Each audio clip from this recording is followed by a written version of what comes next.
Very good morning आप सभी को। आशा है कि आपकी जो सुबह है वो शुभ रहा हो और कुछ समय मिला हो आपको परिवार के साथ बिताने का और प्रभु के साथ भी बिताने का। आप सभी को स्वागत करते हैं हमारी इस सभा में, इस सत्संग में, जहां हम प्रभु यीशु मसीह को उद्धारकर्ता और राजा मानते हैं। और हम इकट्ठा हो रहे हैं, ऑल्दो वर्चुअल है अभी, बट हमारी आशा यही है कि एक दिन हम सब इधर इकट्ठा होके प्रभु की जय जयकार कर पाएं और प्रभु का वचन सुन पाएं। हमारे इस आराधना के समय के पहले मैं आप सभी के लिए कुछ वचन पढ़ना चाहता हूं। मेरी आशा है कि इससे आपका मन भी और आपका हृदय भी तैयार हो, क्योंकि हम प्रभु के सामने आ रहे हैं। एक होली, एक राइचस प्रभु के सामने आ रहे हैं और जिनको सारा आदर और महिमा हमारे दिल से मिले। ये मैं भजन संहिता 96 चैप्टर और पहले 4 अध्याय पढ़ रहा हूं। यहोवा के लिए एक नया गीत गाओ, हे सारी पृथ्वी के लोगों, यहोवा के लिए गाओ। यहोवा के लिए गाओ, उसके नाम को धन्य कहो।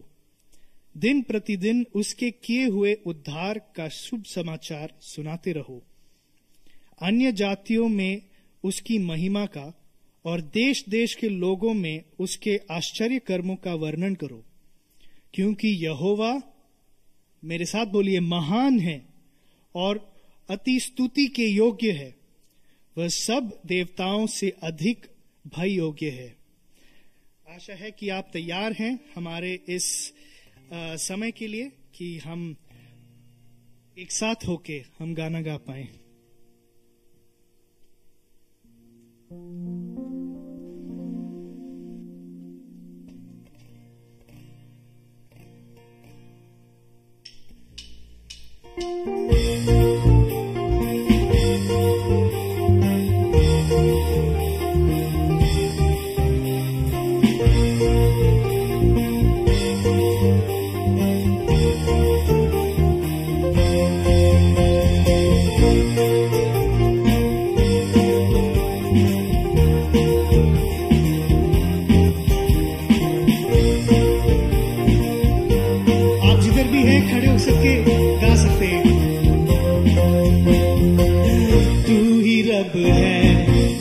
सब है, तू ही कल था, तू ही अब है, तू ही सबसे अलग है।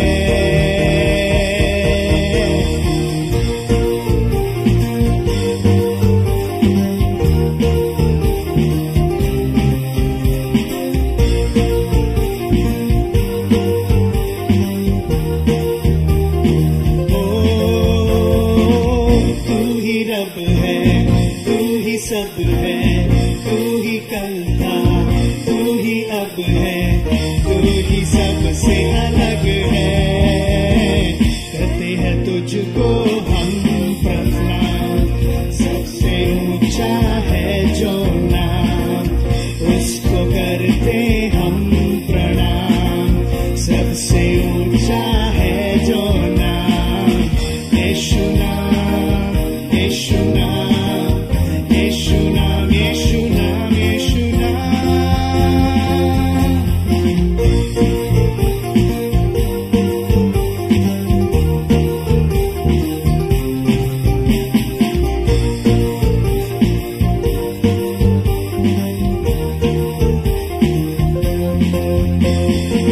देखे हैं हमने लाखों ऐसे, पर तेरे जैसा कोई नहीं रे।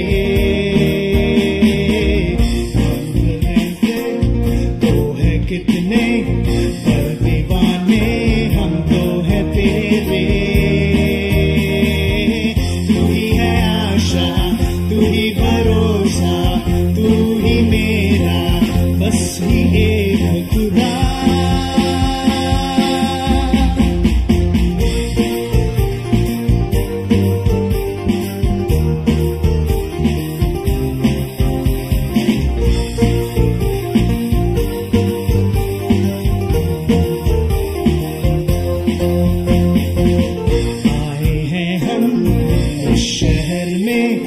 यीशु का नाम ऊंचा उठाने,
से हम सभी को उद्धार हुआ है और कोई नाम नहीं, सिर्फ यीशु का नाम ही है।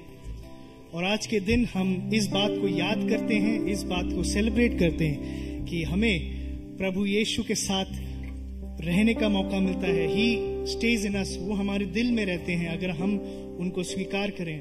हम उनके साथ जीते हैं हर दिन उनके पवित्र आत्मा के द्वारा। तो आइए, आज का दिन यहोवा ने बनाया है, हम उसमें आनंदित हो, आनंदित हो। आज का दिन यहोवा ने बनाया है, हम उसमें आनंदित हो, आनंदित हो।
गीतों का विषय है और हम तेरे ही गुण गाते हैं प्रभु। हम में कुछ भला नहीं है प्रभु, हम जो लेके आते हैं। हम आपसे पूछते प्रभु, हमें स्वीकार करें प्रभु, हमें शुद्ध करें प्रभु, क्योंकि प्रभु आप ही हैं आप ही विश्वास योग्य हैं, आप ही पवित्र हैं प्रभु, और आपके संगति में प्रभु पाप नहीं रह सकता।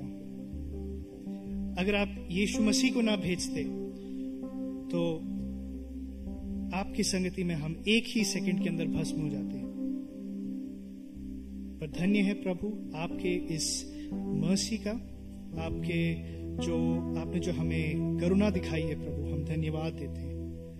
हम गाते हैं प्रभु कैसा तेरा प्यार है, ऐसा प्यार जिससे मेरा दिल खुशी से झूमे नाचे प्रभु।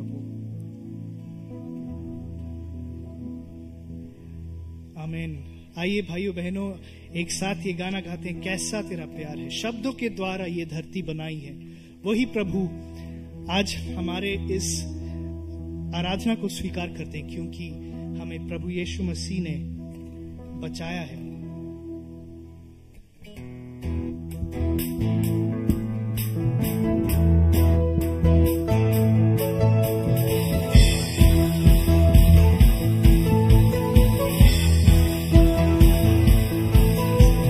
शब्दों के द्वारा धरती बनाई, आदर और महिमा से मुझको सजाया तूने।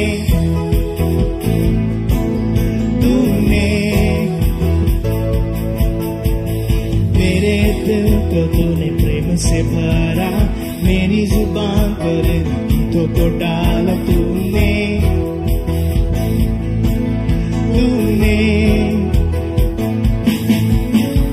बचने की जिंदगी जी रहा था, मुर्दे की आत्मा को लिए चला था। टूटी आशा और मकसद खोया, खुद को मैं गाड़ने चला था। लेकिन जैसे यीशु को जाना, फिर से इस मुर्दे ने जीवन पाया। बंधन टूटे और खुला आसमान, फिर से नया जीवन पाया। कैसा तेरा प्यार है, मेरा दिल खुशी से झूमे नाचे। कैसा तेरा नाम है, अंधे देखे बहरे सुने मुर्दे जी उठे।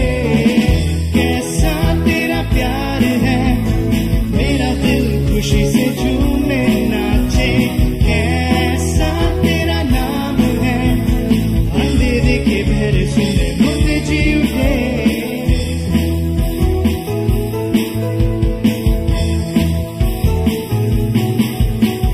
हर एक बूंद जो तूने मुझ पर बहाया, हर एक सांस की तेरे दान को पाया मैंने।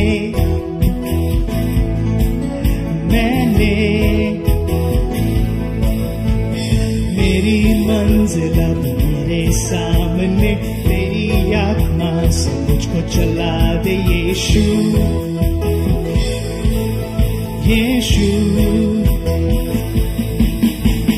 कचरे की जिंदगी जी रहा था, मुर्दे की आत्मा को लिए चला था। टूटी आशा और मकसद खोया, खुद को मैं गाड़ने चला था। लेकिन जैसे यीशु को जाना, फिर से इस मुर्दे ने जीवन पाया। बंधन टूटे और खुला आसमान, फिर से नया जीवन पाया। कैसा तेरा प्यार है, मेरा दिल खुशी से झूमे नाचे। कैसा तेरा नाम है, अंधे देखे बहरे सुने मुर्दे जी उठे। कैसा तेरा प्यार है, मेरा दिल खुशी से झूमे नाचे। कैसा तेरा नाम है, अंधे देखे बहरे सुने मुर्दे जी उठे।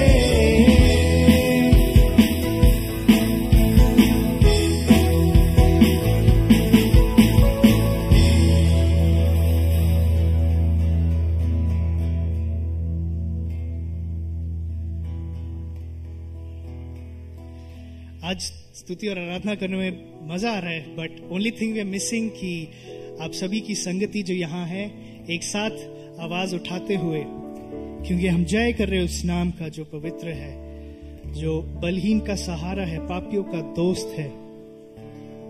आशा है कि आप भी गा रहे हो हमारे साथ, गाने से डरिए नहीं, या आप उसको साइड में ना छोड़िए। कोई परफॉर्मेंस नहीं, बल्कि आपके लिए एक सर्विस है, ताकि आप प्रभु को दिल की जो बात है बता पाए।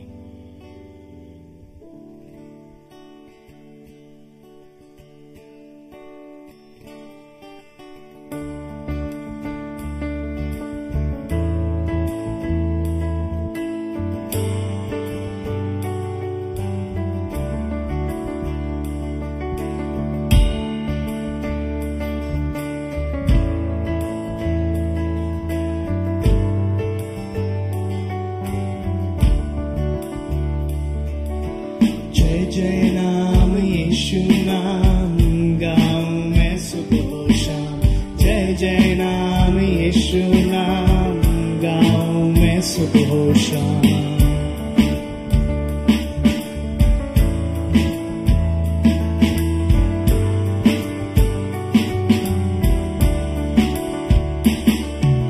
जय जय नाम यीशु नाम गाऊं मैं सुबह शाम, जय जय नाम यीशु नाम गाऊं मैं सुबह शाम। बलहीन का सहारा, पापियों का दोस्त है तू, यीशु तू है कितना प्यारा, शब्द ना कैसे बताऊं।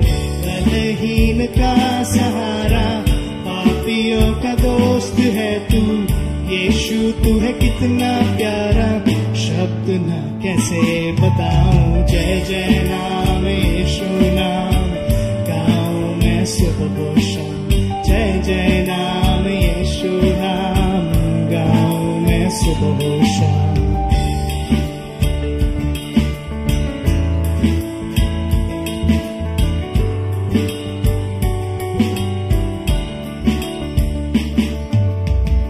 तुझ में बना रहूं तो अमृत फैलाऊं मैं, गाऊं तेरी जय सदा तो तुझ सा बन जाऊं मैं। तुझ में बना रहूं तो अमृत फैलाऊं मैं, गाऊं तेरी जय सदा तो तुझ सा बन जाऊं मैं। जय जय नाम यीशु नाम गाऊं मैं सुबह शाम, जय जय नाम यीशु नाम गाऊं मैं सुबह शाम।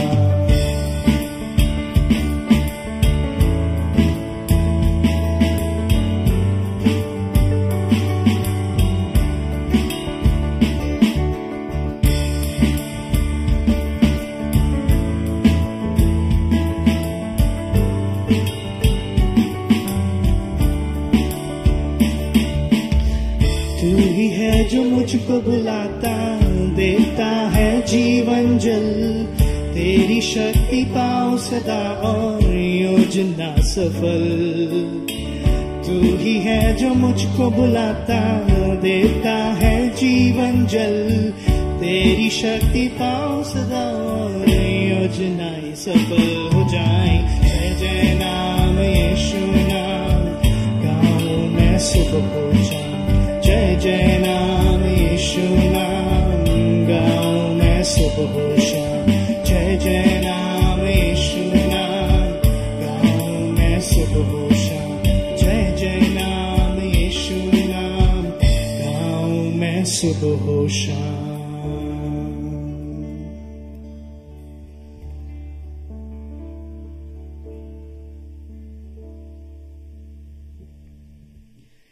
इसी आराधना के मन से मैं आपको इनवाइट करता हूं इस समय में, जहां शायद एक QR कोड आपकी स्क्रीन पे आएगा, और यही समय है कि आप दिल में मन में सोचें कि आप प्रभु के सामने क्या लेके आना चाहते हैं। आपका जो भेंट है, आपने शायद कुछ कार्य या जॉब करके कुछ लेके आए होंगे प्रभु के सामने। तो सोचिए, गौर करिए, क्योंकि ये कोई एक्सटॉर्शन नहीं है, ये कोई डिमांड नहीं है, बट हमारे दिल की ओर से हम प्रभु के सामने लेके आते हैं।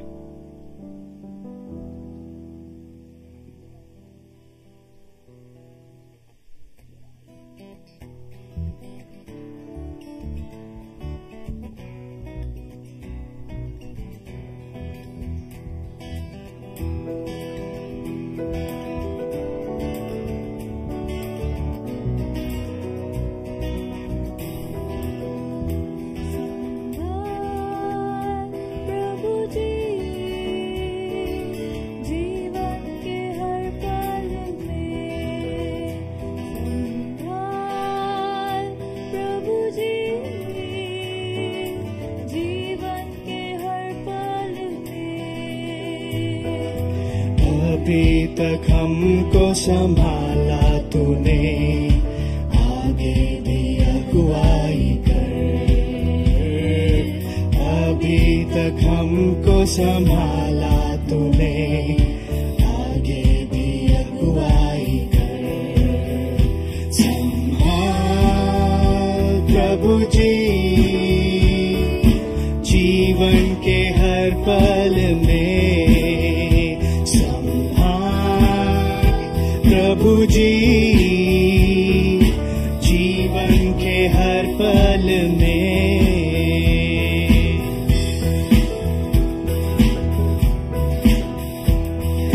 जैसे मुर्गी बच्चों को पंखों तले छिपाती, जैसे मुर्गी बच्चों को पंखों तले छिपाती, वैसे ही तेरी छाया बना है शरण स्थान। वैसे ही तेरी छाया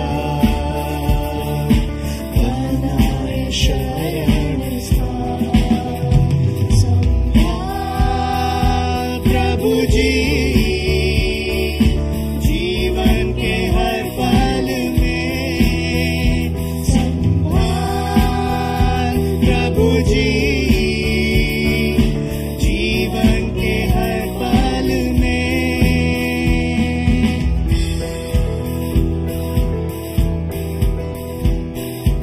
सनातन के यहोवा तू ही हमारा बल है, सनातन के यहोवा तू ही हमारा बल है। तेरे वचन से हमारे जीवन में ज्योति आए, तेरे वचन से हमारे जीवन में ज्योति आए। संभाल प्रभु जी जीवन के हर पल में, संभाल प्रभु जी जीवन के हर पल में।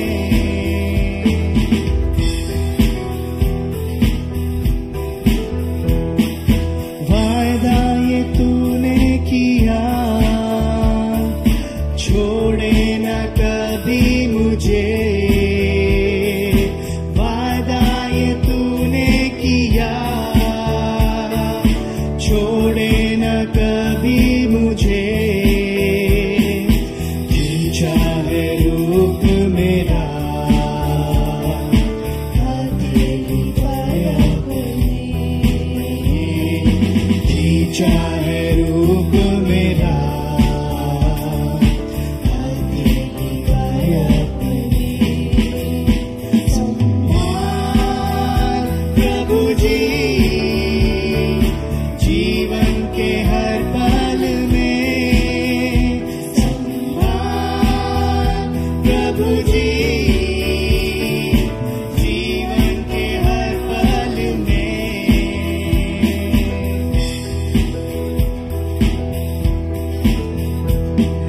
है यीशु तेरा ये प्यार, वर्णन से है ये अपार। है यीशु तेरा ये प्यार, वर्णन से है ये अपार। हाथों से हाथ मिलाया, आसमानी बाप से हमारा। हाथों से हाथ मिलाया, आसमानी बाप से हमारा। Thank you Jesus, thank you Lord.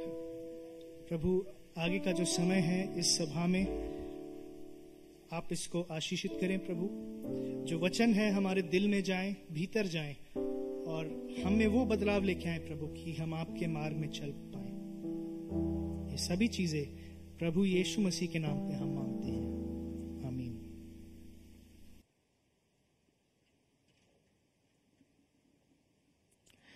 जय मसीह की आप सभी को।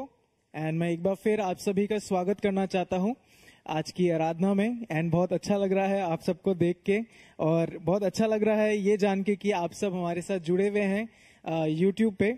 और प्रभु का धन्यवाद देते हैं कि प्रभु ने हमारी आराधना को ग्रहण किया है। आइए कुछ समय जो है हम प्रार्थना में बिताएंगे इस वक्त, क्योंकि हम देख सकते हैं हमारे आसपास काफी कुछ हो रहा है।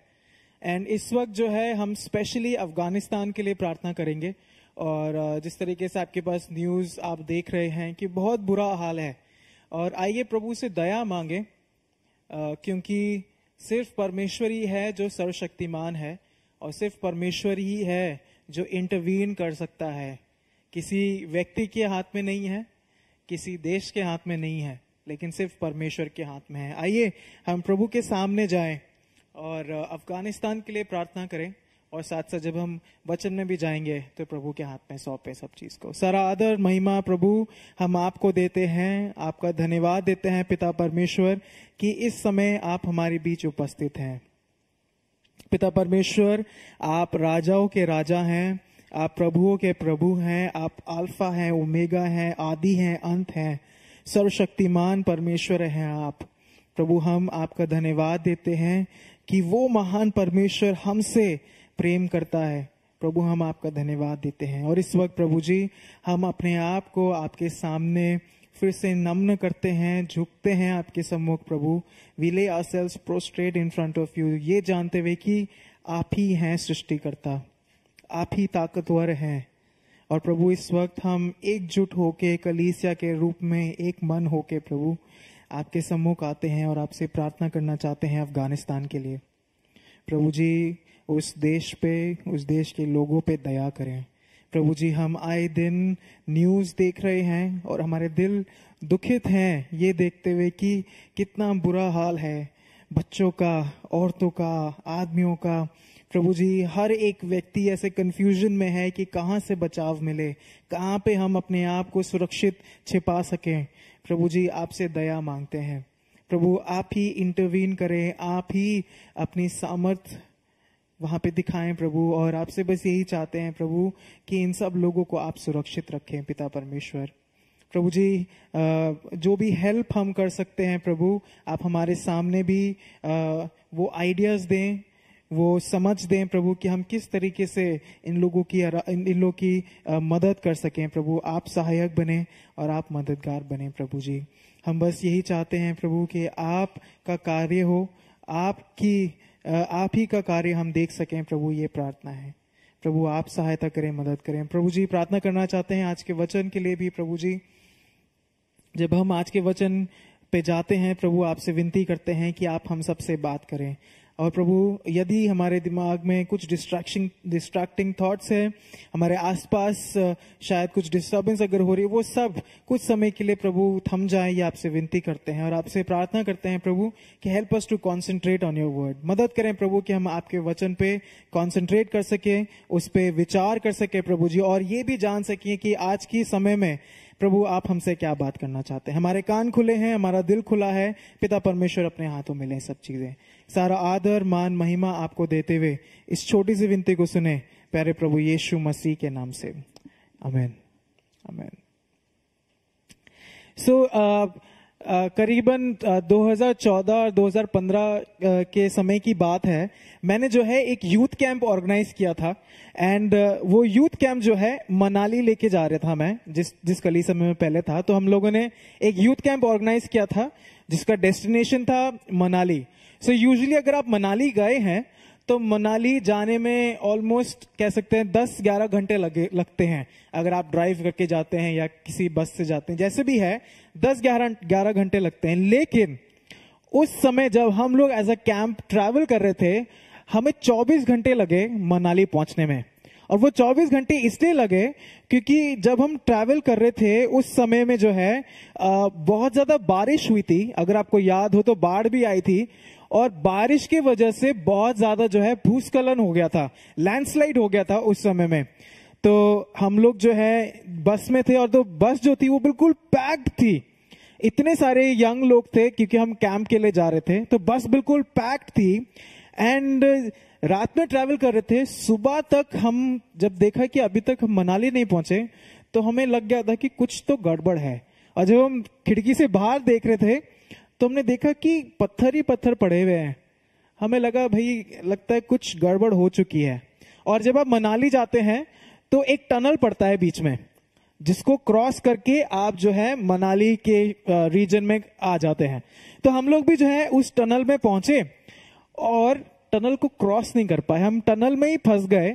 और इसलिए फंस गए क्योंकि टनल का जो एग्जिट था, उस टनल के एग्जिट में एक बहुत बड़ा पत्थर जो है लुढ़क के आ गया था, जिसके वजह से कोई भी गाड़ी जो है बाहर नहीं निकल पा रही थी। और हम उस टनल के अंदर बहुत लंबे समय तक थे, करीबन मैं बोलूं तो 3 से 4 घंटे जो है हम उस टनल के अंदर थे।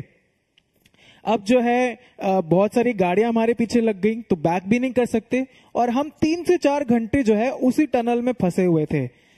फंसे हुए हैं तो हम देख रहे हैं कि टनल की दीवार में से जो है पानी गिर रहा है थोड़ा थोड़ा, ठीक है। जब थोड़ी देर और हुआ तो कई लोग बेहोश होने लग गए, कई लोग को उल्टी आने लगी, सफोकेशन होने लग गया, और लोग जो है थोड़ा परेशान होने लग गए। और पूरा माहौल जो था बस का वो बहुत ज्यादा चिंताजनक था, और मेरे और मेरी टीम के लिए ज्यादा चिंताजनक था क्योंकि हम लोग ऑर्गेनाइजर्स थे।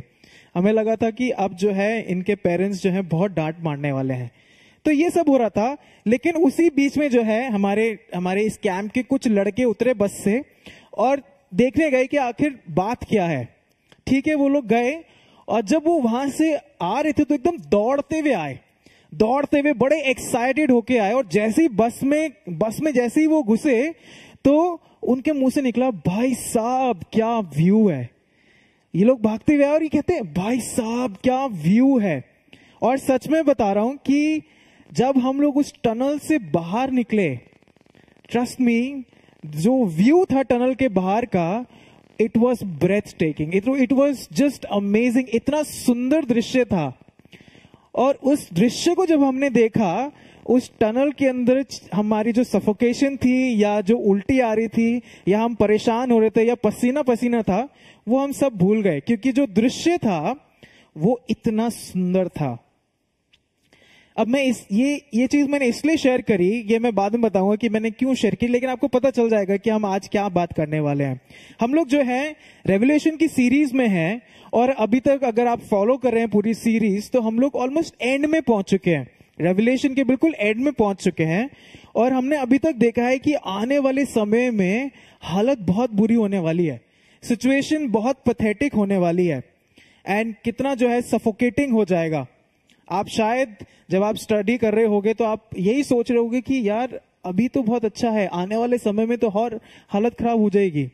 शायद ये सोच के आपके अंदर शायद डर हो कि प्रभु आने वाले समय में क्या होने वाला है, या फिर आप अभी किसी ऐसी सिचुएशन में हैं जहां पे आप सफर कर रहे हैं या किसी चीज से परेशान हैं। इतना परेशान है या इतना सफर कर रहे हैं कि शायद आपके अंदर जो है एक डाउट आ गया है कि परमेश्वर सच में है या नहीं। आई डोंट नो, मैं तो सिर्फ एक वार्तालाप कर रहा हूं, सिचुएशन आप जानते हैं। लेकिन अब आप ये इमेजिन करिए मेरे साथ कि आप इस सिचुएशन में हैं और कोई भागते हुए आपके पास आए और आपको ये बोले, होल्ड ऑन, रुक जाओ, परेशान मत हो, the view at the exit of the tunnel is beautiful. मेरे साथ इमेजिन करिए कि कोई आपके पास भागते हुए आए, आप परेशान हैं, मुश्किल में हैं, और कोई आपके पास भागते हुए आए और आपको बोले कि भाई रुक जाओ, इतना परेशान मत हो, होल्ड ऑन। जो टनल के बाहर का व्यू है वो बहुत सुंदर है, the view outside the tunnel is beautiful. और आज का जो संदेश है वो हमें इसी तरीके से जो है एनकरेज करता है कि keep holding on, don't quit. पकड़े रहिए, मजबूत रहिए, क्विट मत करिए, हार मत मानिए, एंड कीप प्रेसिंग ऑन। लड़ते रहिए, जूझते रहिए। हाँ, सफरिंग है, बिल्कुल उसको नहीं नकार रहे। हाँ, मुश्किलें हैं और बहुत ज्यादा मुश्किलें हैं। शायद ऐसे मोड़ पे हैं कि शायद परसिक्यूशन हो जाए, या हम आप उस जगह से हैं जहां पे टेररिस्ट आ चुके हैं आपकी सिटी के अंदर? Hold on, the future is more glorious than your present suffering. यही बोलूंगा मैं कि पकड़े रहिए, रुक जाइए। जो भविष्य है वो बहुत ही महिमामय है। भविष्य जो है वो बहुत ही महिमामय है। और आज के समय में जो है हम लोग बात करेंगे दूसरा तीमुथियुस पहला अध्याय और उसकी 3 से 14 आयत तक।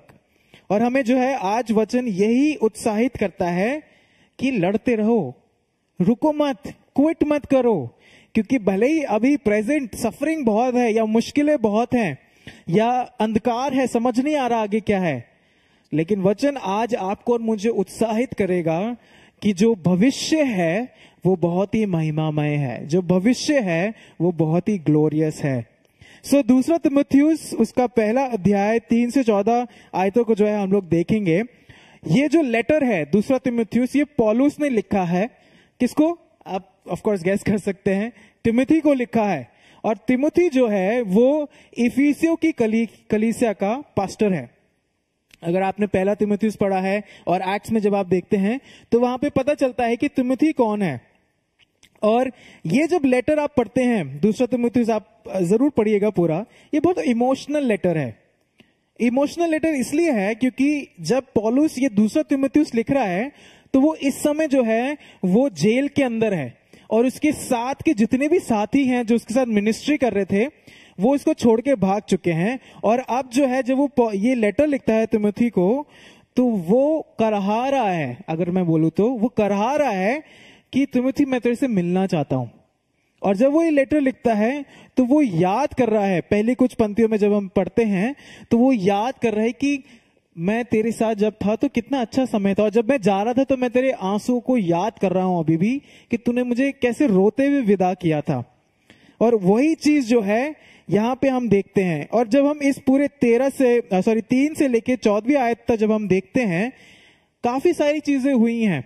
अब क्योंकि ये लेटर है तो पौलुस जो है एक ही थॉट को लेके चल रहा है, लेकिन वो समझा रहा है तिमुथी को एक चीज। और इसीलिए जो है मैंने इस पूरे अध्याय को तीन श्रेणी में विभाजित किया। अगर आप नोट्स लिख रहे हैं तो पहले हम बात करेंगे आयतें 3 से लेके 5 आयत तक, फिर बात करेंगे 6 से लेके 7 आयत तक, और फिर 8 से लेके 14वीं आयत तक जो है इन तीन तरीके से हम देखेंगे। सो पहला सेक्शन जो हम देखते हैं जो कि 3 से लेके 5वीं आयत है, यहां पे पौलुस जो है तिमुथी को प्रोत्साहित कर रहा है और उसको कमेंट कर रहा है, उत्साहित कर रहा है कि बहुत बढ़िया। और सिर्फ तिमुथी को नहीं लेकिन उसके परिवार को भी याद करके तिमुथी को प्रोत्साहित कर रहा है। मैं पढ़ देता हूं दूसरा तीमुथियुस पहला अध्याय 3 से लेके 5 आयत तक। इस प्रकार लिखा है, जिस परमेश्वर की सेवा मैं अपने बाप दादों की रीति पर शुद्ध विवेक से करता हूं, उसका धन्यवाद हो कि मैं अपनी प्रार्थनाओं में तुझे लगातार स्मरण करता हूं और तेरे आंसुओं की सुधि करके रात दिन तुझ से भेंट करने की लालसा रखता हूं कि आनंद से भर जाऊं। मुझे तेरे उस निष्कपट विश्वास की सुधि आती है जो पहले तेरी नानी लोइस और तेरी माता यूनिके में था, और मुझे निश्चय है कि तुझ में भी है। अब जो है यहाँ पे जैसे मैं कह रहा था, पौलुस जो है तिमुथी को प्रोत्साहित कर रहा है, कमेंट कर रहा है कि तेरे फैमिली और तेरा जो विश्वास है वो कैसा है। एंड जब पौलुस जो है उस जैसा मैं कह रहा था कि उसके आंसुओं को भी याद कर रहा है। अब ये सफरिंग की बात नहीं है। जब हम इसको पढ़ते हैं तो पौलुस याद कर रहा है कि जब तू मुझे उस तट पे छोड़ने आया था तो तू रो रहा था क्योंकि तू मुझे मिस करेगा। और वही चीज मैं याद करता हूं। आई होप अगर आपने शायद कभी लेटर लिखा है, बड़ा इनफॉर्मल लेटर जब हम लिखते तो हम लोग यूजुअली याद करते हैं कि अरे 15 अगस्त को जब हमने पतंग उड़ाई तो कितना अच्छा लगा था। आप तो उड़ा नहीं पाए लेकिन फिर भी मजेदार था समय। ऐसी चीज को ही जो है पौलुस शुरुआत में ही लेटर में लिख के याद कर रहा है। लेकिन 5वीं आयत में पौलुस तिमुथी के विश्वास को प्रोत्साहित कर रहा है, कमेंट कर रहा है। और क्या कहता है? निष्कपट विश्वास। हाँ, मैं निष्कपट, 5वीं आयत में कहता ना, मुझे तेरे उस निष्कपट विश्वास की सुधि आती है।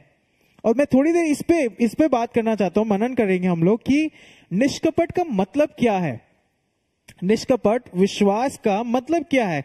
जब यहां पे पौलुस इस्तेमाल करता है तिमोथी के बारे में, निष्कपट जो शब्द है उसका मतलब है कि कोई दोगला नहीं है, दोगला नहीं है, दोगलापन नहीं है, सच्चा है और सिंसियर है। तो इसका मतलब यह है, जब पौलुस कह रहा है कि मैं तेरे निष्कपट विश्वास की सुधि करता हूं, तो इसका मतलब यह है कि पौलुस कह रहा है कि तिमोथी तेरे अंदर दोगला विश्वास नहीं है, तू सच्चा व्यक्ति है जब तू बोलता है कि मैं विश्वास करता हूं, और तू सिंसियर भी है। अब सिंसियर को हिंदी में क्या कहते हैं, आप सोच सकते हैं क्या कह सकते हैं, लेकिन मेरे को नहीं आ रहा है। लेकिन वो यही कह रहा है कि तेरा जो विश्वास है वो बिना दोगलेपन का है। अब आगे बढ़ते हैं 6ठी आयत से। अब 6ठी आयत को जब आप देखें अपनी बाइबल्स के अंदर, तो शुरू कैसे करता है। 6ठी आयत शुरू होती है इसी कारण। और मुझे बड़ा अच्छा लगता है जब मैं लेटर्स को पढ़ता हूं, ये जब वर्ड्स आते हैं तो हमें बहुत सारी चीजें समझ में आती हैं। हाँ, वो कहता है इसी कारण। इसका मतलब ये है कि पौलुस अब जब आगे बढ़ता है तो कहता है because Timothy's faith is without any double standard, Timothy is a sincere believer. क्योंकि तिमोथियुस के जो विश्वास है वो दोगला नहीं है, इसीलिए वो जो है सिंसियर बिलीवर है। और फिर 6ठी आयत वो कंटिन्यू करता है, क्योंकि ये सब है इसी कारण मैं तुझे सुधि दिलाता हूं कि तू परमेश्वर के उस वरदान को जो मेरे हाथ रखने के द्वारा तुझे मिला है प्रज्वलित कर दे।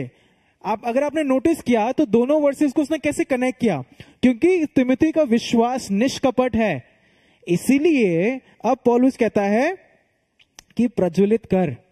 पौलुस जो है तिमोथी को रिमाइंड करा रहा है, और क्या रिमाइंड करा रहा है, परमेश्वर के उस वरदान को प्रज्वलित कर। अब आप ये सवाल पूछेंगे कि क्या वरदान है तिमोथी के पास। अगर जैसे आपने सुना तो मैंने बोला था कि तिमोथी जो है इफिसियों के चर्च का पास्टर है। इसका मतलब ये हमें समझ में आता है कि तिमोथियुस के अंदर प्रीचिंग का वरदान है, इवेंजलाइजिंग का है, और साथ साथ पास्टरिंग का भी है। और अब जो है पौलुस कहता है परमेश्वर के उस वरदान को क्या कर, प्रज्वलित कर। In English it beautifully says fan into flame, fan into flame. अगर आप इसको इमेजिन करें, इस इमेज को हम देखते हैं कोयलों के अंदर। अगर आप किसी कोयले को बाहर निकाल दें और उसको, वो ठंडा हो जाता है, लेकिन आप उस कोयले को वापस उसी बहुत सारे कोयलों के बीच में रख दें और फैन करें तो उसमें लपटें उठने लगती हैं। उसी तरीके से जो है पौलुस यहां पे तिमोथी को कह रहा है कि परमेश्वर ने जो तुझे वरदान दिया है उसको तू फिर से प्रज्वलित कर, उसको फैन कर कि उसमें से लपटें उठने लगे। अब इसको थोड़ी देर अगर समझने की कोशिश करें कि वो क्यों कह रहा है, बेसिकली पौलुस जो है एक तरीके से अनसैटिस्फाइड है तिमोथी के लेवल ऑफ फेथफुलनेस को देख के। मैं फिर से बोलूंगा, वो क्यों इसको प्रज्वलित करने के लिए कह रहा है, वो इसलिए कह रहा है कि पौलुस अभी भी चाहता है कि तिमोथी और ज्यादा फेथफुल रहे, और ज्यादा अपने विश्वास में आगे बढ़े, और ज्यादा जो उसका जो कार्य है, सेवा का कार्य है, उसमें और आगे बढ़े। और मैं एक सवाल करना चाहूंगा आप सबसे, जिस तरीके से पौलुस कह रहा है तिमोथी को कि तू go into next level of your faith, एक सवाल मैं हम सबसे करना चाहता हूं कि are you satisfied with your spiritual life at this time. क्या आप संतुष्ट हैं अपने विश्वास के जीवन में इस समय? क्या आप संतुष्ट, आर यू सैटिस्फाइड? जिस लेवल पे हम हैं या आप हैं इस समय, क्या आप सैटिस्फाइड हैं या और बढ़ना चाहते हैं? और बढ़ना चाहते हैं। उसी तरीके से जो है यहां पे पौलुस जो है रिमाइंड करा रहा है, तिमोथी को रिमाइंड करा रहा है कि परमेश्वर ने जो तुझे वरदान दिए हैं, जिसकी देखभाल तुझे करनी है, now go into the next level. सिर्फ विश्वास में नहीं, लेकिन जो वरदान उसको मिले हैं। और बेसिकली यही उसको आगाह कर रहा है कि परमेश्वर ने जो तुझे वरदान दिए हैं, कहीं वो डिसयूज तो नहीं हो रहे। भले ही तुझे प्रीचिंग का वरदान है, क्या तू उसे इस्तेमाल कर रहा है? क्या अगर परमेश्वर ने तुम्हें इवेंजलाइजिंग का वरदान दिया है, क्या तुम लोगों को जाकर सुसमाचार प्रचार कर रहे हो या ऐसे ही बैठे हुए हो? वो जब कहता है प्रज्वलित करो, तो गो इनटू नेक्स्ट लेवल, वो याद दिला रहा है। और 7वीं आयत जब हम पढ़ते हैं, कहता है क्योंकि परमेश्वर ने हमें भय की नहीं पर सामर्थ और प्रेम और संयम की आत्मा दी है। अब पौलुस जो है बोलता है क्योंकि, जैसे मैं कह रहा था, बहुत सुंदर है ना। पहले उसने शुरू किया इसी कारण, और अब कहता है क्योंकि। ये कनेक्ट करता है पिछली 2 वर्सेस से। दैट मीन्स, इसका मतलब ये है, since Timothy has a sincere faith, क्योंकि तिमोथी का जो विश्वास है वो निष्कपट है, he should keep the fire on and increase it. उसको जो है, जिसके अंदर आग है, जो पैशन है, उसको और प्रज्वलित करना है। And keep working on the gift that God has given. क्योंकि तिमोथी का जो विश्वास है वो निष्कपट है, इसी कारण उसको जो है अपने गिफ्ट्स को और प्रज्वलित करना है और नेक्स्ट लेवल पे लेके जाना है। क्यों? क्योंकि परमेश्वर ने हमें भय की नहीं पर सामर्थ, प्रेम और संयम की आत्मा दी है। अगर आपने देखा तो कैसे कनेक्ट होते जा रही है, सारी चीजें कनेक्ट होती जा रही है। अब एक सवाल मैं पूछूंगा, क्यों पौलुस कह रहा है कि भय की आत्मा नहीं दी है? पहले तो वो इसको कमेंट कर रहा है कि तेरा विश्वास निष्कपट है, लेकिन अब वो कह रहा है कि भय की आत्मा नहीं दी है। ये कुछ डिफरेंस है बीच में, क्यों ऐसा कह रहा है? अगर हम भय वर्ड को समझें तो यहां पे इंग्लिश, अगर आपके पास इंग्लिश बाइबल है तो वो अफ्रेड यूज नहीं करता है। इंग्लिश में कहता है God has not given us a spirit of timidness. Timidness basically डरपोक कहा जाता है। यहां पे उसी का मतलब है। जब वो कह रहा है कि परमेश्वर ने हमें भय की आत्मा नहीं दी है, तो पौलुस बस यही कह रहा है कि तुम डरपोक नहीं हो, तुम्हें डरपोक बनने की जरूरत नहीं है। लेकिन ये क्यों कह रहा है? अगर हम इस समय में जाएं जब ये लिखी गई है, उस समय का जो शासक था वो नेरो था, और नेरो के शासन के अंदर मसीहों पे बहुत ज्यादा परसिक्यूशन हुआ। एक तो ये हो सकता है, इसलिए उसको घबराहट है। दूसरा, क्योंकि तिमोथी यंग है और वो एक कलीसिया की देखभाल कर रहा है।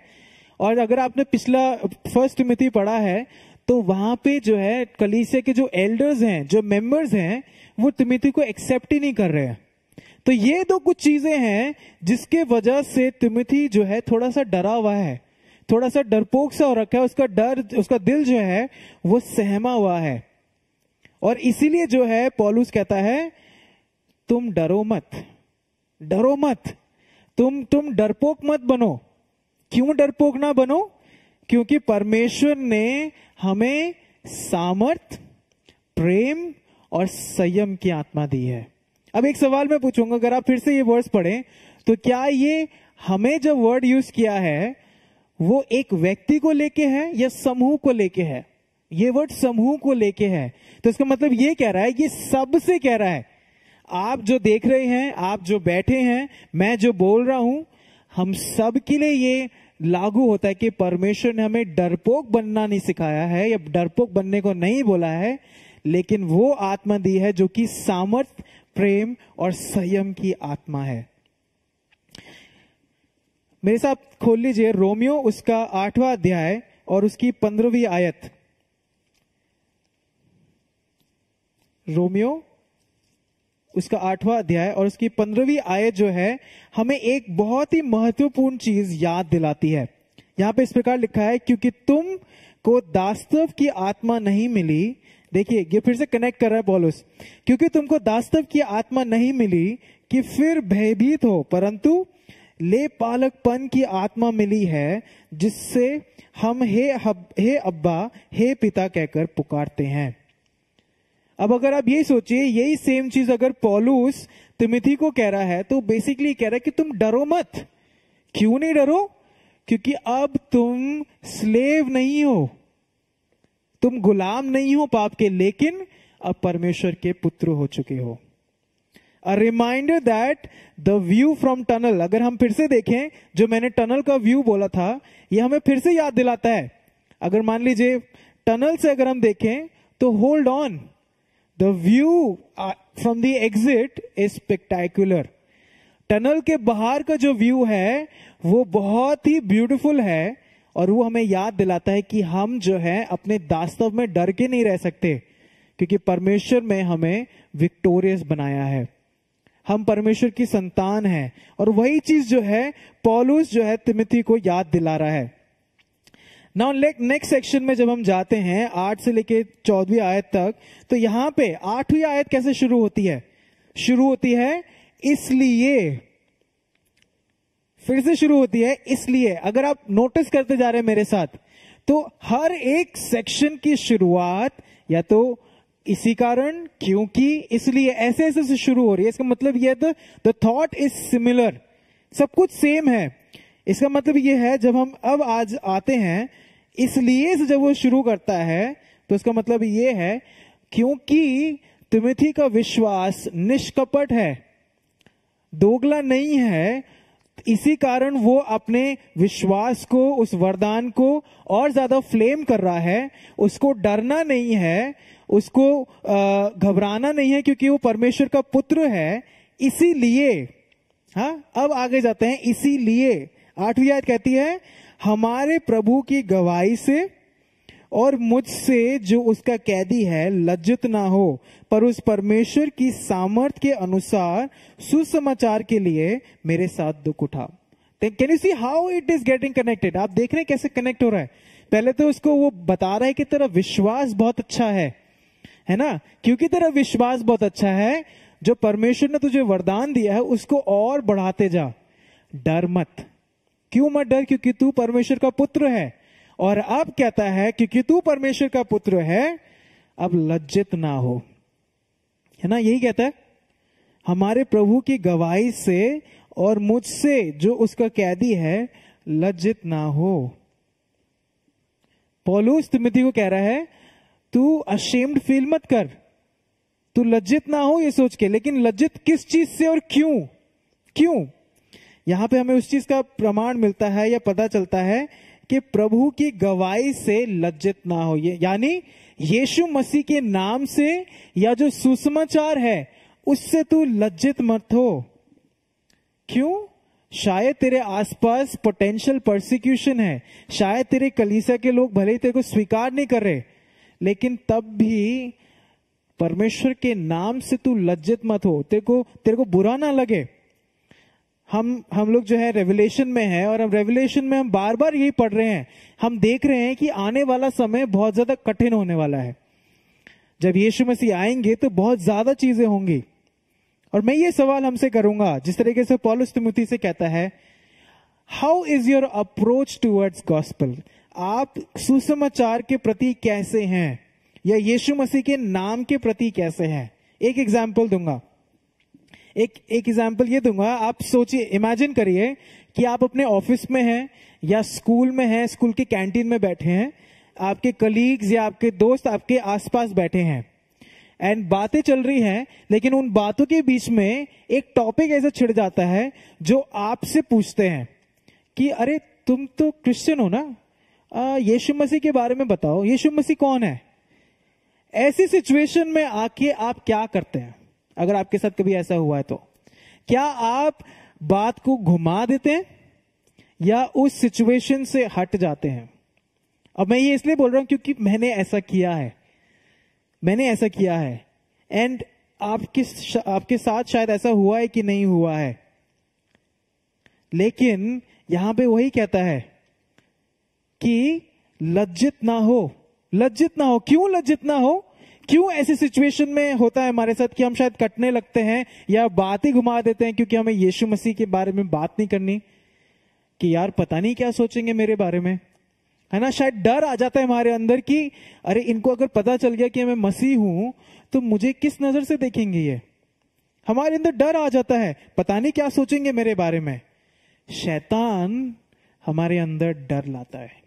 शैतान का सबसे बड़ा हथियार आपको और मुझे गिराने का है डर, कि पता नहीं क्या सोचेंगे। और यहां पे भी पौलुस यही रिमाइंड करा रहा है तिमोथी को कि डरपोक मत बनो, भयभीत ना हो, डरपोक मत बनो। क्यों 8वीं आयत में जब हम देखें, पर उस परमेश्वर की सामर्थ के अनुसार सुसमाचार के लिए मेरे साथ दुख उठा। डरपोक मत बन, लेकिन क्या कर, मेरे साथ दुख उठा। हाउ इंटरेस्टिंगली ना ही सेज, बिना डरे दुख उठा। अगर मैं सब चीज को कनेक्ट करूं तो पौलुस यही कह रहा है कि बिना डरे दुख उठा। और हमें जो है एक स्पिरिचुअल ट्रुथ हमारे सामने आता है कि मसीह जीवन जो है हर समय खुशहाली भरा जीवन नहीं है। देयर विल बी टाइम्स जहां पे मुश्किलें आएंगी, देयर विल बी टाइम्स जहां पे सफरिंग आएंगी या परसिक्यूशन आएगा। पौलुस कहता है बी फियरलेस। पौलुस कहता है डरपोक मत बनो। अब आप मुझे बोलेंगे कि भैया आप सोच के तो बोलिए क्या बोल रहे हैं। प्रैक्टिकली तो अब शायद आपने सोचा ही नहीं है कि ऐसी सिचुएशन में कैसे ना डरूं। आप शायद पूछ सकते हैं, लेकिन यहां पे अगर हम देखें, मैं फिर से वही चीज, हम उस टनल में थे, है ना, हम सफोकेट कर रहे थे, हम डरे हुए थे, हमें चक्कर आ रहे थे। लेकिन जैसे ही हमें पता चला कि यार क्या व्यू है, जब उन लड़कों ने आके हमें बोला भाई साहब क्या व्यू है, हमें पता चल गया कि आने वाला जब हम बाहर निकलेंगे तो हमारे सामने व्यू बहुत अलग रहेगा। Our focus became that view that is outside. हमारा जो फोकस था हमारी परेशानी नहीं, लेकिन जो आगे का व्यू है, बाहर निकल के जो व्यू मिलेगा, वो हमारा फोकस बन गया। और हमारी जो कठिनाइयां थी वो ऐसा नहीं है कि हमने जैसे हमें पता चला कि बाहर व्यू बहुत अच्छा है तो हमारे पसीने खत्म हो गए।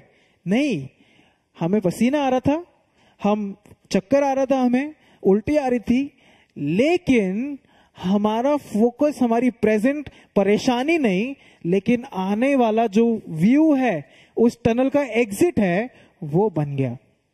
और यहां पे भी पौलुस जो है तिमोथी का जो फोकस है वो शिफ्ट करके फ्यूचर के ऊपर लेके चला जाता है, जो कि बहुत ही महिमामय है। 9 से 10 आयत अगर हम पढ़ें तो कहता है, जिसने हमारा उद्धार किया और पवित्र बुलाहट से बुलाया, और ये हमारे कामों के अनुसार नहीं, पर उसके उद्देश्य और उस अनुग्रह के अनुसार है जो मसीह यीशु में सनातन से हम पर हुआ है। पर अब हमारे उद्धारकर्ता मसीह यीशु के प्रकट होने के द्वारा प्रकाशित हुआ, जिसने मृत्यु का नाश किया और जीवन और अमरता को उस सुसमाचार के द्वारा प्रकाशमान कर दिया। अब जो है वो तिमोथी का जो फोकस है वो शिफ्ट कर रहा है, और अब जो है वो बात कर रहा है उद्धार की। पौलुस जो है तिमोथी को रिमाइंड करा रहा है उसके खुद के जीवन के उद्धार का। और अगर हमने जब पढ़ा तो पौलुस यही रिमाइंड कराता है तिमोथी को कि जब उसका उद्धार हुआ है तो उसके कामों के द्वारा नहीं हुआ। भले ही वो प्रीचिंग का उसको गिफ्ट मिला है या लोगों से बातचीत करने का उसको गिफ्ट मिला है, लेकिन उसके द्वारा उसका उद्धार नहीं हुआ है। उसका उद्धार नहीं हुआ है। किससे उसका उद्धार हुआ है? आइए पढ़ते हैं गलातियों उसका 3 अध्याय और उसकी 10 और 11 आयत। गलातियों 3 अध्याय 10 और 11 इस प्रकार लिखा है, इसलिए जितने लोग व्यवस्था के कामों पर भरोसा रखते हैं वे सब शाप के अधीन हैं, क्योंकि लिखा है, जो कोई व्यवस्था की पुस्तक में लिखी हुई सब बातों के करने में स्थिर नहीं रहता वह शापित है। पर ये बात प्रकट है कि व्यवस्था के द्वारा परमेश्वर के यहाँ कोई धर्मी नहीं ठहरता, क्योंकि धर्मी जन विश्वास से जीवित रहता है। क्योंकि धर्मी जन विश्वास से जीवित रहता है। और फिर उसके बाद पढ़ेंगे इफिसियों उसका 2 अध्याय और 8 और 9 आयत। इफिसियों 2 8 और 9। आई थिंक ये बहुत फेमस वर्स है, लेकिन पढ़ते हैं। कहता है, क्योंकि विश्वास के द्वारा अनुग्रह से तुम्हारा उद्धार हुआ है, और ये तुम्हारी ओर से नहीं वरन परमेश्वर का दान है, और ना कर्मों के कारण, ऐसा ना हो कि कोई घमंड करे, क्योंकि हम उसके बनाए हुए हैं और मसीह यीशु में उन भले कामों के लिए सृजे गए हैं जिन्हें परमेश्वर ने पहले से हमारे करने के लिए तैयार किया। सो बार बार जो है पौलुस रिमाइंड कराता है कि उद्धार जो है कामों के द्वारा नहीं है, कर्मों के द्वारा किसी का उद्धार नहीं हो सकता, लेकिन salvation is a free gift. और यहीं पे जो है वो बार बार फिर से तिमोथी को रिमाइंड कराता है। आगे बढ़ते हैं, 12वीं आयत कहती है, इस कारण मैं इन दुखों को भी उठाता हूं पर लज्जाता नहीं, क्योंकि मैं जिस पर मैंने विश्वास किया है जानता हूं, और मुझे निश्चय है कि वह मेरी धरोहर की उस दिन तक रखवाली कर सकता है। अब ये सेक्शन भी शुरू होता है किससे? इस कारण से। Again it is connecting, that means Paul जो है ये बार बार याद दिला रहा है कि जो उद्धार है वो परमेश्वर का फ्री गिफ्ट है। लेकिन ना अब ये आगे कह रहा है, क्योंकि परमेश्वर का फ्री गिफ्ट है और मुझे सामर्थ मिली है, संयम मिला है, मैं लजाता नहीं हूं। इसी कारण मैं लजाता नहीं हूं, क्योंकि मेरे कामों के द्वारा उद्धार नहीं हुआ है, परमेश्वर का अनुग्रह के द्वारा उद्धार हुआ है। Basically he is ready to bear the suffocation and sweat in the tunnel. पौलुस जो है जब वो कहता है कि मैं लजाता नहीं हूं, वो ये बोल रहा है कि मैं तैयार हूं कि मेरे को चक्कर आए टनल के अंदर, मैं तैयार हूं कि मुझे उल्टी आए टनल के अंदर। क्यों? क्योंकि मैं उसे जिस पर मैंने विश्वास किया है जानता हूं, और मुझे निश्चय है कि वो मेरी धरोहर को उस दिन तक रखवाली कर सकता है, उसके आने तक। It's a very strong declaration. पौलुस जो है ये डिक्लेयर कर रहा है तिमोथी के सामने कि मैं नहीं लजाता, मुझे डर नहीं है कि परसिक्यूशन आ जाए, मुझे डर नहीं है कि मेरे विरोध में कितने लोग हो। क्यों? क्योंकि मुझे पता है, मैं जानता हूं जिसने मेरा उद्धार किया है, मैं जानता हूं जिसने मेरा उद्धार किया। He was confident. पौलुस के अगर इस डिक्लेरेशन को देखें तो हमें पता चलता है कि वो पूरी तरीके से परमेश्वर के ऊपर निर्भर है, और इतना बोल्ड है ये कहने के लिए कि मुझे पता है मेरा परमेश्वर की सामर्थ कितनी है और मेरा परमेश्वर फेथफुल है। बहुत समय, कई बार हम मसीह लोग जो हैं बाइबल पढ़ते हैं, प्रार्थना करते हैं, कहते हैं कि मैं मसीह हूं, लेकिन हम लोग सच में जो है ये नहीं समझ पाए कि हमारी वर्थ कितनी है जब हम यीशु मसीह को स्वीकार करते हैं। हम प्रार्थना तो करते हैं, हम सबको जय मसीह की बोलते हैं, हम बोलते हैं कि हाँ मैं मसीह हूं, लेकिन हम सच में समझ नहीं पाए कि जब मैंने यीशु मसीह को ग्रहण किया तो मेरा जो स्टेटस है वो कैसा हो गया। तभी हमारे अंदर डर आता है। इसको समझने के लिए आप मेरे साथ निकाल सकते हैं यशाया उसका 43 वर्स 1 to 7। यशाया 43 और वर्सेस 1 to 7। यहां पे इस प्रकार लिखा है, हे इस्राएल तेरा रचने वाला और हे याकूब तेरा सृजनहार यहोवा अब यूं कहता है, ध्यान से सुनिएगा, मत डर क्योंकि मैंने तुझे छुड़ा लिया है, मैंने तुझे नाम लेकर बुलाया है, तू मेरा ही है। जब तू जल में होकर जाए तो तेरे संग संग रहूंगा, और जब तू नदियों में होकर चले तब वे तुझे ना डुबा सकेंगी। जब तू आग में चले तब तुझे आंच ना लगेगी और उसकी लौ तुझे ना जला सकेगी, क्योंकि मैं यहोवा तेरा परमेश्वर हूं, इस्राएल का पवित्र, मैं तेरा उद्धार करता हूं। तेरी छुड़ौती में मैं मिस्र को और तेरे बदले कूश और सबा को देता हूं। मेरी दृष्टि में तू अनमोल है और प्रतिष्ठित ठहरा है, और मैं तुझसे प्रेम रखता हूं, इस कारण मैं तेरे बदले मनुष्य को और तेरे प्राण के बदले में राज्य राज्य के लोगों को दे दूंगा। मत डर क्योंकि मैं तेरे साथ हूं, मैं तेरे वंश को पूर्व से लेकर आऊंगा और पश्चिम से इकट्ठा करूंगा। मैं उत्तर से कहूंगा दे दे और दक्षिण से रोक मत रख। मेरे पुत्रों को दूर से और मेरी पुत्रियों को पृथ्वी के छोर से ले आओ, हर एक को जो मेरा कहलाता है, जिसको मैंने अपनी महिमा के लिए सृजा है, जिसको मैंने रचा है और बनाया है। ये है हमारी वर्थ, ये है आपकी वर्थ, कि परमेश्वर कहता है कि मैं तेरे साथ हूं।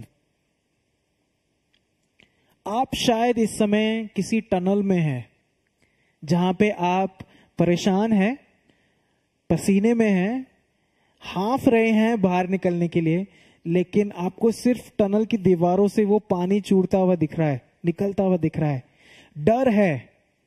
लेकिन रिमाइंडर हमारे सामने ये है कि यीशु मसीह ही आपका उद्धार करता है। उस टनल के बाहर का व्यू स्पेक्टैक्युलर है। उस टनल के बाहर का जो दृश्य है वो बहुत ही सुंदर है। आखिरी 2 वर्सेस जब हम जाते हैं, दूसरा तिमुथियुस पहला अध्याय 13 और 14 आयत, यहां पे जो है पौलुस तिमुथी को 2 चीजें करने को कह रहा है। अभी तक उसने बहुत सारी चीजें बोल दी कि उसका विश्वास जो है निष्कपट है, और क्योंकि उसका विश्वास निष्कपट है उसको जो है अपने विश्वास को और नेक्स्ट लेवल पे लेके जाना है। और इसलिए लेके जाना है, जब वो लेके जाता है तो उसको डरना नहीं है, क्योंकि परमेश्वर ने उसको सामर्थ दी है। उसको लज्जित भी नहीं होना है, उसको बेझिझक रहना है, क्योंकि वो परमेश्वर का पुत्र है। लेकिन अब जो करता है, अब जो पौलुस कहता है, वो 2 चीजें करने को कहता है। 13 और 14 आयत कहती है, जो खरी बातें तूने मुझसे सुनी है उनको उस विश्वास और प्रेम के साथ जो मसीह यीशु में है अपना आदर्श बनाकर रख, और पवित्र आत्मा के द्वारा जो हम में बसा हुआ है इस अच्छी धरोहर की रखवाली कर। पहली चीज जो कहता है उस विश्वास और प्रेम के साथ जो मसीह यीशु में है अपना आदर्श बना के रख। आदर्श बना के रख। बेसिकली पौलुस जो है तिमुथी को एक सच्चा और एक बोल्ड जीवन जीने को कह रहा है। डरो मत, भले अगर तुमको लोगों के सामने बोलना पड़े कि हाँ मैं यीशु मसीह पे विश्वास करता हूं, तो डरो मत। उस विश्वास और प्रेम के साथ जो यीशु मसीह में है इसे अपना आदर्श बना के रखो। Paul is asking Timothy to be truthful and bold when he is sharing the word of God. ये बार बार शायद आपने मेरे से बहुत बार सुना है कि हम में से जितने भी मसीह हैं, हमारा ये कर्तव्य बनता है, ये हमारी ड्यूटी है कि हम लोगों को सुसमाचार बताएं। मत्ती 28 के अनुसार यहां पे कहता है कि बोल्डली बताओ, डरने की जरूरत नहीं है। दूसरी चीज जब वो कहता है पवित्र आत्मा के द्वारा जो हम में बसा है इस अच्छी धरोहर की रखवाली करो। इंग्लिश में कहता है गार्ड द गुड डिपॉजिट। क्या है ये अच्छी धरोहर? किस धरोहर की रखवाली करने के बारे में वो बोल रहा है? पहला तिमुथियुस उसका 6 अध्याय और उसकी 20वीं आयत जो है हमें इस धरोहर के बारे में बताती है। पहला तिमुथियुस 6 अध्याय और उसकी 20वीं आयत कहती है, हे तिमुथियुस, इस धरोहर की रखवाली कर और जिस ज्ञान को ज्ञान कहना ही भूल है उसके अशुद्ध बकवाद और विरोध की बातों से परे रहे। जो अच्छी धरोहर आपको और मुझे मिली है उसकी रखवाली करने के लिए वो कह रहा है, जो कि आपका विश्वास है और जो कि वरदान परमेश्वर ने आपको दिए हैं। यही 2 चीजें उसने बोली हैं, now coming back to that tunnel again.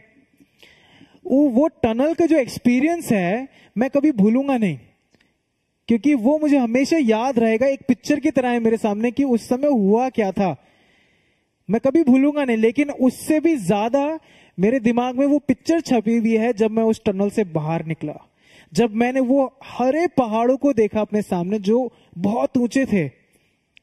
वो मैं कभी नहीं भूलूंगा, है ना। इस समय में हमारे आसपास डर है, हमारे आसपास अनसर्टेनिटी है, हम लोग शायद सफोकेट हो रहे हैं, हमें पता नहीं चल रहा क्या करें। हम आसपास हम देख सकते हैं, आप शायद डरे हुए हैं, लेकिन मैं बस यही बोलूंगा इस समय कि जो दृश्य है उस टनल के बाहर का वो उससे भी ज्यादा सुंदर है। यू माइट बी स्कैर्ड, आप डरे हुए हैं, लेकिन ये समय में हमें बार बार वचन यही याद दिलाता है, हम जो अपने आप को मसीह कहते हैं, हमें डरपोक बनने की जरूरत नहीं है। हमें डरपोक बनने वाली आत्मा नहीं दी गई है, लेकिन हमें power, love and self control मिला है, सामर्थ, प्रेम और संयम मिला है। होल्ड ऑन, यही बोलूंगा मैं, दृढ़ बने रहिए, hold on, B strong in your faith. अपने विश्वास को और मजबूती से पकड़े रहिए। क्यों? क्योंकि आगे जो भविष्य है वो महिमामय है। There is a glorious future kept for each one of us. आपके और मेरे लिए जो भविष्य है वो बहुत ही ज्यादा महिमामय है। किस तरीके का फ्यूचर? अगर आप मुझसे पूछें कि आप भैया कह तो रहे हैं कि फ्यूचर बहुत महान है, बहुत सुंदर है, लेकिन किस तरीके का फ्यूचर है? मैं आपको एक ग्लिम्स दे देता हूं। मेरे साथ निकाल लीजिए प्रकाशित वाक्य 21वां अध्याय और उसकी 4थी आयत। ये हमें एक चीज बताती है कि वो दृश्य है कैसा। जब हम उस टनल से बाहर निकलेंगे तो दृश्य कैसा है। प्रकाशित वाक्य 21वां अध्याय 4थी आयत कहती है, वह उनकी आंखों से सब आंसू पोंछ डालेगा और उसके बाद मृत्यु ना रहेगी, ना शोक, ना विलाप, ना पीड़ा रहेगी, पहले बातें जाती रही। ये है वो दृश्य। ये समय हमारी आंखों में शायद आंसू हैं, ये समय शायद डर है, ये समय शायद मुझे पता नहीं आगे अगले सेकंड क्या हो जाए, या मैं इतनी बीमारी में हूं, शायद पता नहीं, डॉक्टर्स ने जवाब दे दिया है। लेकिन ये टनल है, सिर्फ टनल के बाहर ना रोना, ना पीड़ा, ना क्लेश, कुछ भी नहीं। एंड ये रखा है आपके लिए और मेरे लिए, जो कि जो कहते हैं कि मैं यीशु मसीह पे विश्वास करता हूं। लेकिन ये समय 3 चीजें जो है वचन हमें बोलता है करने के लिए। पहली चीज, जिस तरीके से पौलुस ने तिमोथी को बोला, मैं भी हम सबसे यही शेयर करना चाहता हूं। 3 चीज कहता है, जब हम इस टनल में हैं, अभी यीशु मसीह आए नहीं है, हम अभी पहुंचे नहीं, हम सब एक टनल में हैं, हमें 3 चीजें करनी है। पहली चीज कहता है, have faith that will be fulfilled because God's word is true. ऐसा विश्वास रखिए, परमेश्वर के वचन पे विश्वास रखिए, ये जान के कि परमेश्वर का वचन जरूर सच होगा। यानी जो रेवलेशन 21:4 में लिखा है, ऐसा विश्वास रखिए कि ये जरूर फुलफिल होगा, विश्वास रखिए। दूसरा कहता है, just be truthful and bold. जब आप परमेश्वर का वचन शेयर करते हैं, लजाने की जरूरत नहीं है, डरपोक बनने की जरूरत नहीं है, टॉपिक डाइवर्ट करने की जरूरत नहीं है, लेकिन बोल्ड और सच्चा बनने की जरूरत है। जिस तरीके से वचन कहता है कि डर की आत्मा नहीं दी गई है, लेकिन प्रेम, सामर्थ और संयम की आत्मा गई है। और तीसरी चीज कहता है, जिस तरीके से पौलुस कहता है तिमोथी को कि धरोहर की रखवाली करो, गार्ड योरसेल्फ। हमारे लिए भी जरूरी है कि जो हमारा विश्वास है उसको हम उसकी रखवाली करें। रखवाली कैसे? कि परमेश्वर के प्रति हम फेथफुल हैं कि नहीं। फेथफुलनेस के बारे में बोल रहा है वो। गार्ड योरसेल्फ, रखवाली करें अपनी और अपने विश्वास की। जस्ट इस चीज पे खत्म करूंगा, फिर से वही वर्स जो कि पौलुस रिमाइंड कराता है तिमोथियस को। परमेश्वर ने हमें भय की नहीं परंतु सामर्थ, प्रेम और संयम की आत्मा दी है। परमेश्वर ने आपको भय की आत्मा नहीं दी है, लेकिन आपको सामर्थ की, प्रेम की और संयम की आत्मा दी है। कैसा है इस समय आपका विश्वास? किस लेवल पे हैं आप और मैं इस समय? क्या हम अभी भी डाइवर्ट कर देते हैं टॉपिक जब यीशु मसीह का नाम आता है, या डाइवर्ट कर देते हैं टॉपिक जब कोई मुझसे पूछता है यीशु मसीह के बारे में? या मैं बोल्डली बताता हूं बिना डर के? आप विचार कर सकते हैं। आइए प्रार्थना करें। पिता परमेश्वर, धन्यवाद देते हैं कि आपका वचन हमें प्रोत्साहित करता है। प्रभु जी, धन्यवाद देते हैं कि आपने अपने वचन के द्वारा हमें ये फिर से शिक्षा दी है कि आपने हमें डरपोक नहीं बनाया है, टिमिड नहीं बनाया है, लेकिन आपने जो है हमें प्रेम, सामर्थ और संयम की आत्मा दी है। Power, love and self control. प्रभु जी, हम इस समय यही प्रार्थना करना चाहते हैं कि भले ही इस समय हम एक टनल के अंदर हैं, हमारे आसपास डर है, परेशानी है, हम रोज देखते हैं कि कितना बुरा माहौल है, और प्रकाशित वाक्य में देखें तो और ज्यादा बदतर होने वाला है। लेकिन प्रभु जी, धन्यवाद देते हैं कि आपने हमें आज इनकरेज किया है कि तुम डरो मत, क्योंकि आप हमारे उद्धारकर्ता हैं। हमें डरना नहीं है प्रभु। आपका धन्यवाद देते हैं आज की इस एनकरेजमेंट के लिए। प्रभु, मैं प्रार्थना करना चाहता हूं जितने भी लोग ये देख रहे हैं इस समय, प्रभु उनकी सिचुएशंस आप जानते हैं, उनकी प्रार्थनाएं आप जानते हैं, आप जानते हैं कि उनके घरों में क्या सिचुएशन है, उनकी पर्सनल लाइफ में क्या सिचुएशन है। लेकिन प्रभु इस समय बस यही प्रार्थना करना चाहता हूं मैं प्रभु कि आप उन्हें इनकरेज करें, help them to hold on. प्रभु जिस तरीके से आपने हमें अपने वचन के द्वारा आज फिर से इनकरेज किया है कि डटे रहो, कीप प्रेसिंग ऑन, क्योंकि जो दृश्य है वो और भी ज्यादा सुंदर है। प्रभु जी आप ही हमें सामर्थ्य दें, आप ही हमें लड़ने की सामर्थ्य दें, ये प्रार्थना करते हैं। सारा आदर मान महिमा आपको देते हुए धन्यवाद देते हैं हमारी प्रार्थना को सुनने के लिए, यीशु मसीह के नाम से, आमीन आमीन। आइए आशीष वचन ग्रहण करें एक साथ। पर अब जो तुम्हें ठोकर खाने से बचा सकता है और अपनी महिमा की भरपूरी के सामने मगन और निर्दोष करके खड़ा कर सकता है, उस एकमात्र परमेश्वर हमारे उद्धारकर्ता की महिमा और गौरव और पराक्रम और अधिकार हमारे प्रभु यीशु मसीह के द्वारा जैसा सनातन काल से अब भी हो और युगान युग होता रहे, आमीन आमीन। आप सभी का हफ्ता शुभ हो, प्रभु आप सबको बहुत आयत से आशीष दे। कुछ अनाउंसमेंट्स हैं, ये हफ्ते भी जो है वो काउंसलिंग सेशन होने वाला है। अगर आपने पिछले हफ्ते अटेंड किया था तो काफी इंटरेस्टिंग था, काफी ज्यादा लर्निंग हुई एंड बहुत ही आशीषमय समय था। ये हफ्ता भी Monday Tuesday Wednesday same session होने वाला है, टॉपिक्स अलग हैं। मंडे को जो है हम लोग प्री मैरिटल काउंसलिंग करेंगे और उसके बाद ट्यूसडे और वेंसडे को पेरेंटिंग पे बात करेंगे। सो प्री मैरिटल काउंसलिंग के लिए वो लोग आमंत्रित हैं जो जिनकी शादी होने वाली है या इस एज में है जिसकी शादी होनी है, आप आमंत्रित हैं। एंड देन उसके बाद पेरेंटिंग पे हम लोग बात करेंगे। So I hope to see you. मेरी आशा है कि आप जरूर शामिल होंगे इस मीटिंग के अंदर। सो प्रभु आप सबको आशीष दे, आप सभी का हफ्ता शुभ हो। याद रखिएगा परमेश्वर ने हमें भय की आत्मा नहीं दी है। जय मसीह की।